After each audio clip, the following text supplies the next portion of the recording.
పాటు 33 రోజులు నేను పాదయాత్ర చేయడం జరిగింది. నంద్యాల ప్రాంతంకి వచ్చినప్పుడు మరి శిల్పా చక్రపాణి, శిల్పా మోహన్ రెడ్డి, అదేవిధంగా ఆలగడ్డ ఎమ్మెల్యే ముగ్గురు కూడా లోకేష్ అన్న గారి గురించి అసభ్యంగా మాట్లాడినప్పుడు నేను ఘాటుగా స్పందించాను. నాతో పాటు జిల్లా నాయకులు కూడా ఘాటుగా స్పందించడం జరిగింది. అది కక్ష పెట్టుకొని ఒక కోవట్ని ముందు పెట్టుకొని తప్పుడు కేసులు బరాయించి నన్ను జైలుకు పంపించడం జరిగింది. కానీ ఒకటి మాత్రం చాలా స్పష్టంగా అర్థమైంది. నేను పెట్టిన కేసు తీసుకోలేదు. నా మీద పెట్టిన కేసు మాత్రం 5 గంటలలో పోలీసులు దొంగలే ఆశ్చర్యపోయేలాగా గోడలు దూకి నా ఇంట్లోకి వచ్చి నా కొడుకుకి సంవత్సరంన్నర, నా కొడుకు ముందర నన్ను, నా భర్తని కూడా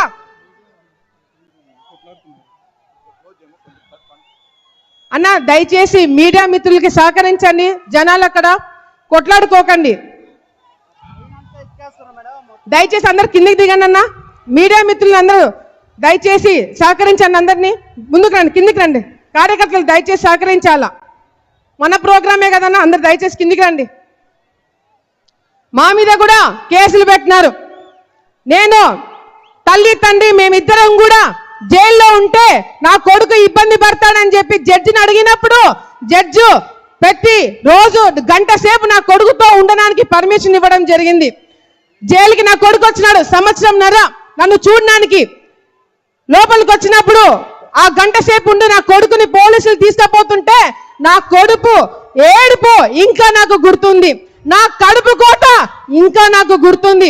తప్పకుండా కార్యకర్తల మీద మా మీద కేసులు పెట్టే వాళ్ళని ఎవరు కూడా వదిలిపెట్టే ప్రసక్తి లేదని లోకేష్ అన్న గారు భరోసా ఇవ్వడం జరిగింది. ఇదంతా ఒక ఎత్తు అయితే చంద్రబాబు నాయుడు గారి మీద అక్రమంగా కేసులు పెట్టి ఆయన్ని అరెస్ట్ చేసేంత ధైర్యం చేశారని ఎవరు కూడా ఊహించలేదు. ఏ నంద్యాల జిల్లాలో అయితే చంద్రబాబు నాయుడు గారి మీద అక్రమంగా కేసులు పెట్టి మీరు అరెస్ట్ చేశారో అదే నంద్యాల జిల్లా నుంచి మీ పతనం మొదలవుతుందని చెప్పి కూడా ఈ సందర్భంగా కార్యకర్తలు అందరి తరపు నుంచి చంద్రబాబు నాయుడు గారికి నేను మాటిస్తున్నాము. అంతేకాదు ఈరోజు రాష్ట్రం మొత్తంలో ఒక పక్కన అరాచకాలు జరుగుతుంటే ముఖ్యంగా ఆలగడ్డలో మాత్రము వింతలు విడ్డూరాలు జరుగుతున్నాయి. మొగుడు పిల్లల పంచాయతీకి కమిషన్ తీసుకుంటున్నారు. రైతులు బోర్ అడిగితే కమిషన్ తీసుకుంటున్నారు. భూమి సమస్యలు ఉన్నాయని చెప్తే ఆ భూమి లాక్కుంటున్నారు ఎమ్మెల్యే వాళ్ళ కుటుంబ సభ్యులు. ఒక ఉదాహరణ, ఎరుగుడిదిన్న అనే గ్రామము గంగుల వాళ్ళ గ్రామం అది.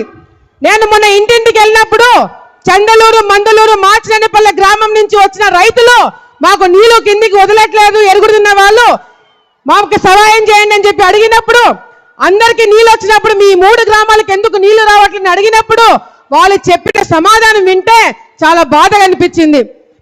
ఎమ్మెల్యే వాళ్ళ అమ్మ ఎరుగుతున్న గ్రామంలో నీళ్లు ఆపేసి ఆ నీళ్లు చెరువులు నింపి దాంట్లో చేపలు పడుతున్నారంట.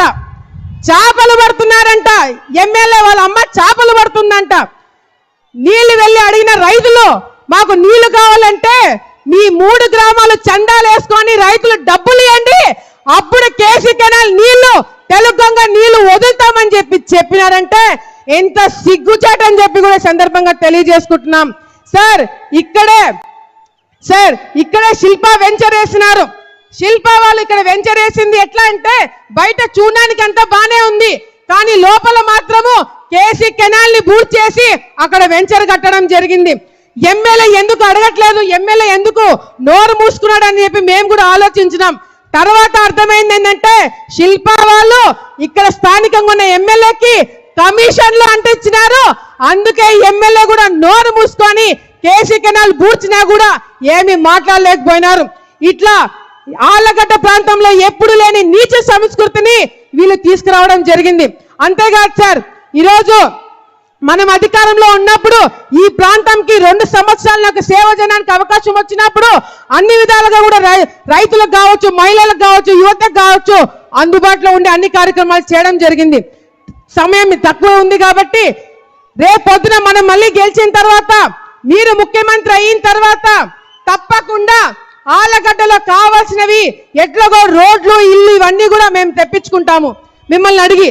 కానీ ముఖ్యంగా ఈ ప్రాంతం రైతులు, తెలుగంగ రైతులు, కేసీ కెనాల్ రైతులు ఎన్నో ఇబ్బందులు పడుతున్నారు.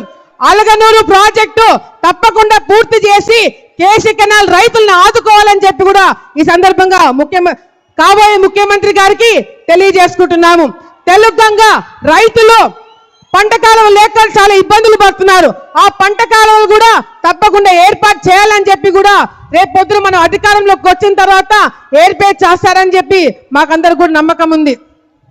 ఈరోజు ఈ సభకి విచ్చేసిన ప్రతి ఒక్కరికి పేరు పేరున నేను ధన్యవాదాలు తెలియజేసుకుంటున్నాను.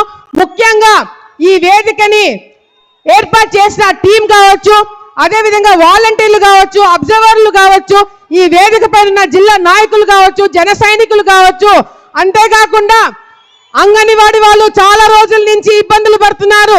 తప్పకుండా చంద్రబాబు నాయుడు గారు మాట్లాడుతున్నప్పుడు మీకు భరోసా ఇస్తారని చెప్పి కూడా తెలియజేసుకుంటూ ఈ సభకి విచ్చేసిన ప్రతి ఒక్క కార్యకర్తకి పేరు పేరున నేను ధన్యవాదాలు తెలియజేసుకుంటూ, ముఖ్యంగా లోకేష్ అన్న గారికి కూడా నేను ధన్యవాదాలు తెలియజేసుకోవాలా.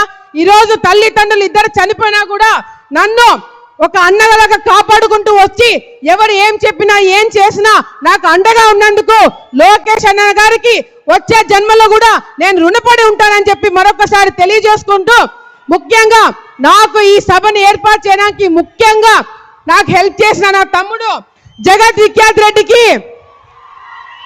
నా భర్త భార్గవరామ్ నాయుడు గారికి ప్రత్యేకమైన ధన్యవాదాలు తెలియజేసుకుంటూ, మన ఎమ్మెల్సీ భూమిరెడ్డి గారికి, ప్రభాకర్ చౌదరి గారికి ధన్యవాదాలు తెలియజేసుకుంటున్నారు. ఇక్కడ మొదటిసారి నేను సభ చేస్తున్నాను. ఏదైనా చిన్న చిన్న పొరపాట్లు జరిగింటే మీ బిడ్డగా అనుకొని క్షమించాలని చెప్పి మరొకసారి తెలియజేసుకుంటూ, ఇక్కడికి విచ్చేసిన ప్రతి ఒక్కరు కూడా మరొకసారి ధన్యవాదాలు తెలియజేసుకుంటూ సెలవు తీసుకుంటున్నాను. జై చంద్రబాబు నాయుడు, జై చంద్రబాబు నాయుడు, జై లోకేష్ అన్న, జై లోకేష్ అన్న, జై జన్మభూమి, జై హింద్. ఆత్మలకు అభయస్థానం అందించే భ్రమరాంబిక